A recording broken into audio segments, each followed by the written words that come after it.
Yeah. Yeah. Yeah. Well, this is the big grill and barbecue show, Mark. We'd love to talk about unrated servers. Maybe we'll have you back to do those. Hey, you mentioned you bought a Blackstone. Yep. And if for the folks who are joining this for the very first time, Mark and I and others in the past have been talking. Every year we do a big barbecue show. Talk a lot about it. Mark will have some pictures, some of the stuff he's cooking and such. It's like that.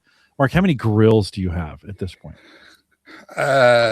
Grills, smokers. Yeah, 2 pellet grills, a Kamado Joe Big Joe, a Ooni pizza oven, and a Blackstone. Okay. Yeah. So I've cut down a little bit. Why the Blackstone? Like what they've been popular, but why the Blackstone? It's something that I've been looking at for a long time. Didn't want to pay.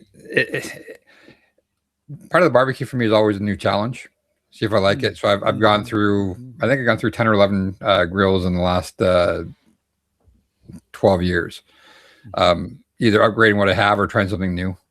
And I've done a lot of charcoal, done a lot of smoking, and done a lot of briskets, a lot of pulled pork. Blackstone is just something I hadn't used before, so it's something new.